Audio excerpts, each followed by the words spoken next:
दोस्तों नमस्कार। आज हम सीखेंगे कि बीजांक विधि से किसी भी संख्या का घन कैसे पता कर सकते हैं कि इनमें से कौन सी संख्या घन होगी। बिना घन किए ही हम बता सकते हैं। केवल दिए गए हमारे ऑप्शन में से हम ये पता कर सकते हैं कि कौन सी संख्या किस संख्या का घन संख्या होगी। जैसे पहला प्रश्न है 326 की घात 3, इसका घन क्या होगा। तो बीजांक विधि क्या है ये पहले भी बता चुके हैं। बीजांक विधि ये है कि अंकों को हमने जोड़ना है तब तक जब तक कि वो एक अंक में ना आ जाए उनका अंक। जैसे कि हमने यहाँ पे जोड़ना है 3 और 2 5, 5 और 6 11। 11 को फिर से जोड़ेंगे, 1 जमा 1 2, 2 आ गया। लेकिन इसका घन है तो 2 का हमने घन करना है यहाँ पर, तो 2 का घन आएगा 8, यानी कि इसका जो बीजांक है वो 8 है। 8 इसका बीजांक है। अब इन ऑप्शन में से जिस भी संख्या का बीजांक 8 होगा वो हमारा उत्तर होगा। और एक बात और ध्यान रखनी है कि बीजांक में जब भी 9 आएगा उसको हम 0 ले लेंगे।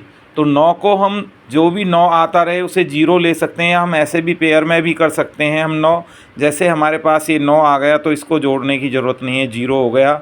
4 और 5 मिल कर के 0 हो गया, इसको जोड़ने की ज़रूरत नहीं है। 3 और 6 मिल कर के आपस में 0 हो गया, इसको जोड़ने की ज़रूरत नहीं है। तो अब हमें क्या जोड़ना है, 5 को जोड़ना है।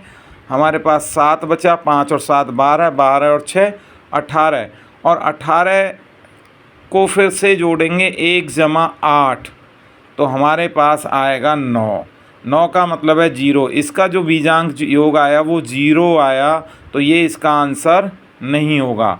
अब अगले में चलते हैं। इसका 6 और 3 9, इसको छोड़ दो, ये 0 हो चुका है। 4 और 5 9, इसको छोड़ दो, 0 हो गया। 9 ये खुद 0 हो गया। तो हमारे पास बचा 6 और 7 13, 13 और 6 19। 19 के साथ फिर से हम जोड़ेंगे 19 को, 1 जमा 9 यानी कि 10, और 10 को फिर जोड़ेंगे तो 1, इसका बीजांक आया 1।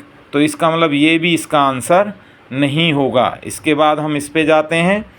3 और 6 को नहीं जोड़ 9 बन जाएगा, इसको छोड़ दो, 0 हो गया। 4 और 5 9, ये हो गया 0, ये 0 हो गया। तो हमारे पास बचा 4 और 4 8 और 7 15।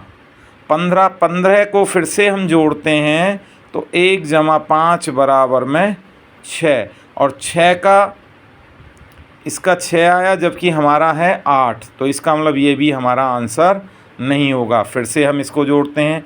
6 और 3 9 हो गई, इसको छोड़ दो। 4 और 5 9, इसको छोड़ दो, इस 9 को जोड़ दो, तो यहाँ पे 4 आया, 7 आया, 11, 11 और 6 11 और 6 17, और 17 को अगर हम जोड़ते हैं तो 1 जमा 7 बराबर में 8, इसका बीजांक 8 है। इसका मतलब 326 का जो घन हुआ वो 34 64 59 76 हुआ। ये वाला हमारा आंसर होगा, क्योंकि दोनों के बीजांकों का योग समान है। इसी तरह से हम देखिए 87 का घन निकाल सकते हैं। 8 और 7 15, 15 को अगर हम घन करते हैं, 15 के बीजांक निकालते हैं, 1 जमा 5 6, 6 का बीजांक निकालते हैं तो 6 गुना 6 करके, और 6 गुना 6 करेंगे, या तो पहले 2 का कर लो 36, और इनका 9 आ जाएगा। 9 का मतलब 0 गुना 0, तो 6 गुना 0 आएगा तो 0 आ जाएगा। इसका मतलब इसका बीजांक 0 आएगा। तो जिसका बीजांक 0 होगा वो हमारा उत्तर होगा। देखिए 15 8 23, 23 और 5 28, 28 और 3 31, 31 और 3 और 1 4, इसका 4 आ गया, ये नहीं होगा। 6 और 5 11, 11 और 8 19, 19 और 5 24, 24 और 3 27, 27 यानी कि 7 जमा 2 आएगा 27 का।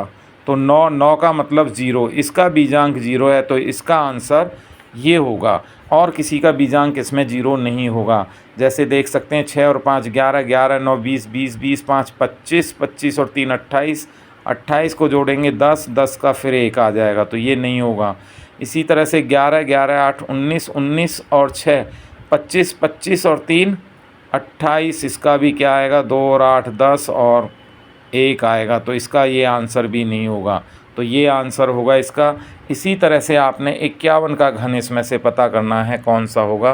तो आशा करता हूँ आपको ये बात समझ आई है कि कैसे हम बीजांकों का योग करके भी हम बिना घन किए ही संख्या का पता कर सकते हैं कि इस संख्या का घन कौन सा होगा।